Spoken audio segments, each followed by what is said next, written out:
Tahsildar letter ಇದೆಯಲ್ಲ sir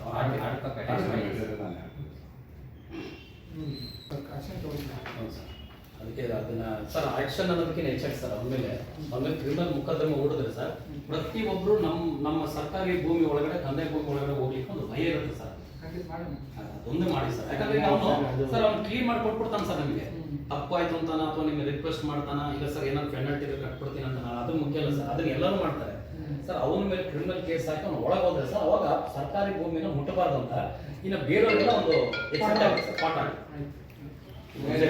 ಭೂಮಿ ಕೂಡ ಜಾಸ್ತಿ ಇದೆ ಸರ್ ಅದರಲ್ಲಿ ಎಷ್ಟಲ್ಲಿ ಕಾರ್ಖಾನೆ ಇದಾಗಿದೆ ಮನೆ ಕೊಡಿಸ್ತಾರೆ ಥ್ಯಾಂಕ್ ಯು ಸರ್.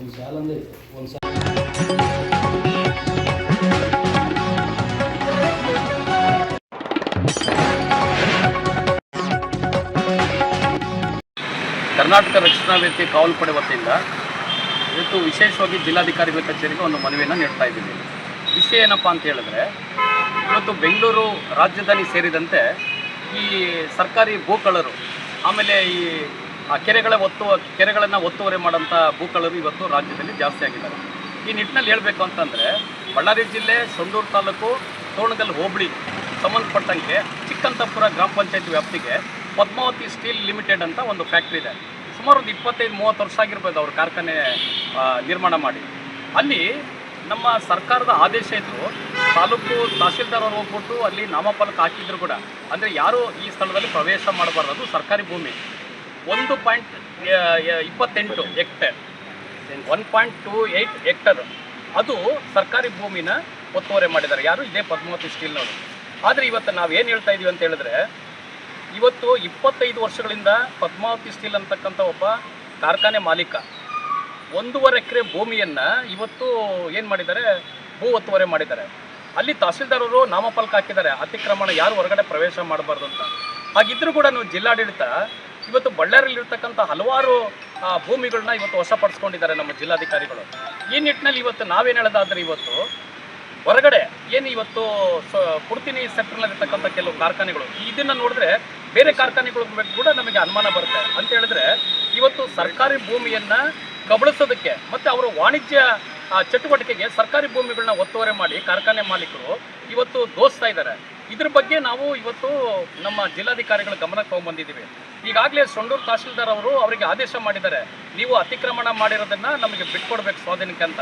ಆದರೆ ನಾವು ಕರ್ನಾಟಕ ರಕ್ಷಣಾ ವೇದಿಕೆಯಿಂದ ನಾವೇನು ಹೇಳ್ತಾ ಇದ್ದೀವಿ ಅಂತ ಹೇಳಿದ್ರೆ ಬೇರೆ ಕೇವಲ ಅವರು ನಮ್ಮ ಭೂಮಿಯನ್ನು ಸರ್ಕಾರದ ಭೂಮಿಯನ್ನು ಬಿಟ್ಕೊಡೋದು ಅಷ್ಟೇ ಅಲ್ಲ, ಒಂದು ವರ್ಷಕ್ಕೆ 25,000 ಒಂದು ರಾಯಲ್ಟಿ ಆದರೂ ಕೂಡ 20 ವರ್ಷಕ್ಕೆ ಸುಮಾರು 50 ರಿಂದ 60 ಲಕ್ಷ ಆಗುತ್ತೆ. ಈ 50 ರಿಂದ 60 ಲಕ್ಷ ಹಣವನ್ನು ನಮ್ಮ ಸರ್ಕಾರಕ್ಕೆ ಕಟ್ಟಬೇಕು ಅವರು. ಅದನ್ನು ನಮ್ಮ ಮಾನ್ಯ ಜಿಲ್ಲಾಧಿಕಾರಿಗಳು ಅವ್ರ ಹತ್ರ ವಸೂಲಿ ಮಾಡಬೇಕು. ಜೊತೆಗೆ ನಮ್ಮ ಸರ್ಕಾರಿ ಭೂಮಿಯೊಳಗೆ ಏನು ಅತಿಕ್ರಮಣ ಪ್ರವೇಶ ಮಾಡಿದಾನೆ ಕಾರ್ಖಾನೆ ಮಾಲೀಕ ಅವನ ಮೇಲೆ ಕ್ರಿಮಿನಲ್ ಮೊಕದ್ದಮೆ ಹೂಡಬೇಕು. ಅಂದರೆ ಯಾವ ರೀತಿ ಅಂತ ಹೇಳಿದ್ರೆ ಅವನಿಗೆ ಶಿಕ್ಷೆ ಆಗಬೇಕು. ಯಾವುದೇ ಒಬ್ಬ ಮಾಲೀಕ ಸರ್ಕಾರಿ ಭೂಮಿ ಒಳಗಡೆ ಕಾಲಿಡಬೇಕಾದ್ರೆ ಅವನಿಗೆ ಭಯ ಇರಬೇಕು. ಅದನ್ನು ಕಬ್ಜಾ ಮಾಡ್ತಾನಂದರೆ ಅವನಿಗೆ ಸಂಪೂರ್ಣವಾದಂಥ ಒಂದು ಶಿಕ್ಷೆ ಆದರೆ ಇನ್ಮೇಲೆ ಯಾವುದೇ ಒಬ್ಬ ಮಾಮೂಲಿ ಯಾವುದೇ ಕಾರ್ಖಾನೆ ಇರ್ಬೋದು, ಇನ್ನೊಬ್ಬ ರಿಯಲ್ ಎಸ್ಟೇಟ್ ಮಾಡೋರು ಇರ್ಬೋದು, ಈ ಕೆರೆಗಳನ್ನ ಭೂ ಕಬಳಿಕೆ ಮಾಡುವಂಥ ಯಾರೇ ಕಳ್ಳರಿರ್ಬೋದು ಅವರಿಗೊಂದು ಭಯ ಇರಬೇಕು. ಇದು ಸರ್ಕಾರಿ ಭೂಮಿ, ನಾವು ಮುಟ್ಟಬಾರ್ದು, ಅದರೊಳಗೆ ನಾವು ಪ್ರವೇಶ ಮಾಡಬಾರ್ದು ಅನ್ನೋ ಒಂದು ಭಯ ಬರಬೇಕು ಅಂತೇಳಿ ಕರ್ನಾಟಕ ರಕ್ಷಣಾ ವೇದಿಕೆ ಕಾವಲು ಪಡೆ ವತಿಯಿಂದ ಇವತ್ತು ಪದ್ಮಾವತಿ ಸ್ಟೀಲು ಏನು ಚಿಕ್ಕಂತಪುರದಲ್ಲಿದೆ ಆ ಕಾರ್ಖಾನೆನ ಮುಟ್ಟುಗೋಲು ಹಾಕಬೇಕು. ಸರ್ಕಾರಿ ಭೂಮಿ ಮೇಲೆ ಏನೋ ಒಂದು ಅತಿಕ್ರಮಣ ಪ್ರವೇಶ ಮಾಡಿದ್ರೆ ಅವ್ರ ಮೇಲೆ ಕ್ರಿಮಿನಲ್ ಕೇಸ್ ಮೊಕದ್ದಮೆ ಹೂಡಬೇಕು ಅಂತೇಳಿ ಇವತ್ತು ಕರ್ನಾಟಕ ರಕ್ಷಣಾ ವೇದಿಕೆ ಕಾವಲು ಪಡೆ ರಾಜ್ಯಾಧ್ಯಕ್ಷನಾಗಿ ಬಳ್ಳಾರಿ ಜಿಲ್ಲೆ 1.5 ಎಕರೆ 1 ಎಕರೆ 28 ಸೆಂಟ್ಸ್ ಅದು ಒತ್ತುವರಿ ಮಾಡಿದ್ದಾನೆ. ಅದನ್ನು ಸಂಪೂರ್ಣಕ್ಕೆ ಸರ್ಕಾರ ಅದನ್ನು ಮುಟ್ಗೋಲು ಹಾಕಬೇಕು, ಅವ್ರ ಮೇಲೆ ಕ್ರಿಮಿನಲ್ ಕೇಸ್ ಹಾಕಬೇಕು ಅಂತೇಳಿ ನಾನು ಇವತ್ತು ನಮ್ಮ ಭೂಮಿಯಲ್ಲಿ ಫ್ಯಾಕ್ಟ್ರಿ ಇದೆಯಾ ಅಥವಾ ಫ್ಯಾಕ್ಟ್ರಿ ಇದೆ 25 ವರ್ಷದಿಂದ ಪದ್ಮಾವತಿ ಸ್ಟೀಲ್ ಅಂತೇಳಿ ಫ್ಯಾಕ್ಟ್ರಿ ಮಾಡಿದ್ದಾರೆ. ಅದರಲ್ಲಿ ಮತ್ತೆ A1 ಸ್ಟೀಲ್ ಅಂತ ಒಂದು ಮಾಡ್ಕೊಂಡಿದ್ದಾರೆ. ಆ A1 ಸ್ಟೀಲ್ ಹಿಂದ್ಗಡೆನೆ 1.5 ಎಕರೆ ನಮ್ಮ ಸರ್ಕಾರಿ ಭೂಮಿಯನ್ನು ಕಬ್ಜಾ ಮಾಡಿದ್ದಾರೆ. ಆದರೆ ಇಲ್ಲಿ ಒಂದು ಹೇಳ್ತೀನಿ ಜಿಲ್ಲಾಧಿಕಾರಿಗಳಿಗೆ, ಈ ಪದ್ಮಾವತಿ ಸ್ಟೀಲ್ನ ಸಂಪೂರ್ಣ ದಾಖಲೆಗಳನ್ನ ಜಿಲ್ಲಾಧಿಕಾರಿಗಳು ತರಿಸ್ಕೋಬೇಕು. ಆ A1 ಸ್ಟೀಲ್ ಯಾವುದು, ಪದ್ಮಾವತಿ ಸ್ಟೀಲ್ ಯಾವುದು ಅನ್ನೋದು ಸಾರ್ವಜನಿಕರಿಗೆ ಗೊತ್ತಾಗಬೇಕು.